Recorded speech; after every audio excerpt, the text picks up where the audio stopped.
What if I told you right here in the United States we have developed and patented a solution to end world hunger? See slide 2. Biotechnology is claiming they have a solution to make any community completely sustainable by using genetically modified organisms, or GMOs. GMOs have become the major food source in the United States and are quickly being used by other countries despite warnings of the negative implications around the world. I was born and raised in the Midwest, and both of my grandfathers were farmers their entire lives. I have great respect for the agricultural communities, which has led me to educate myself about the food I eat and the impact it has on my health and my planet. Today I'm going to tell you about genetically modified organisms and the negative impacts they have on the global economy. Biotech companies that manufacture GMOs are attempting to monopolize the seed industry. GMOs also pose a risk to our health.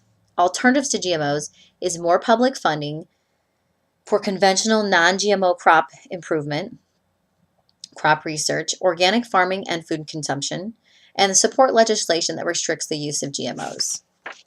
See slide 3. According to the Non-GMO Project, a nonprofit organization that supports natural food sources, science merges DNA from different species, creating combinations of plant bacteria and viral genes that cannot occur in nature. This type of biotechnology is causing negative impacts to our global economy. See slide 4. One of the major impacts biotechnology has on our economy is its attempt to monopolize the food source market in the seed industry in the world. As you can see here in slide 5, this diagram was published by Sustainability, an online international open access journal. Monsanto, the leading biotech company, has patented major agricultural staples of the world food production: soybeans, corn, canola, and soybeans, corn, canola, and cotton. According to the Non-GMO Project, despite biotech industry promises, none of the GMO traits currently on the market offer increased yield, drought tolerance, enhanced nutrition, or any other consumer benefit.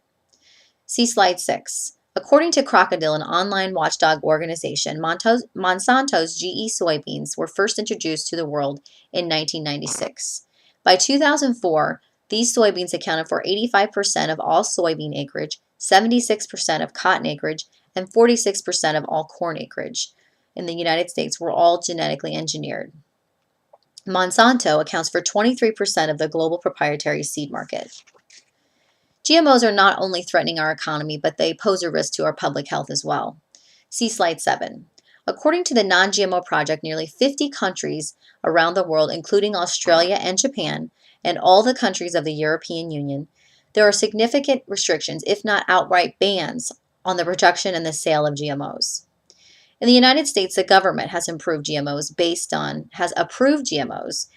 on studies conducted by the very same corporations that created them and profit from the sale of them. Does that even seem possible here in the United States? Well, it is. According to the Rodale Institute, a nonprofit organization dedicated to the pioneering of organic farming through research and outreach, organ failure, fertility, and low birth rate have been linked to GMOs. We are unsure of the long-term effects of GMOs on our health. Are you willing to put your health and the health of your family in the hands of an industry whose only concern is the bottom line? See slide 8. About now, I'm sure you're asking, okay, if the U.S. food market is already dominated by this food source, what are the alternatives and what can I do? Well, the best way to avoid GM foods is to buy 100% certified organic products. We can support public funding for conventional non-GMO crop improvement and support legislation reform that restricts the use of GMOs. The GE Food Right to Know Act requires labeling of all GE foods, and the GE Technology Farmer Protection Act protects farmers from being sued by biotech companies from patent infringement because of biological contamination.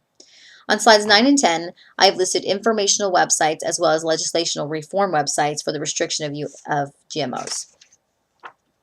See slide 11. In conclusion, genetically modified organisms are not the solution to world hunger. They are manufactured in a lab. We are starting to understand the negative impact they are having on our global economy. The seed industry is trying to monopolize the world food source market. We have only scratched the surface on the risks that GMOs are imposing on our health. They are still unknown. Once this type of biotechnology is let out of the bottle, we cannot take it back. I urge you to become more involved.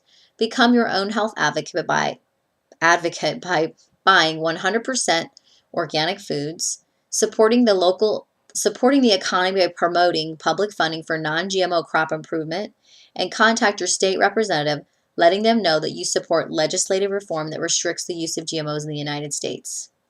Just say no to GMO. Slide 12. Thank you.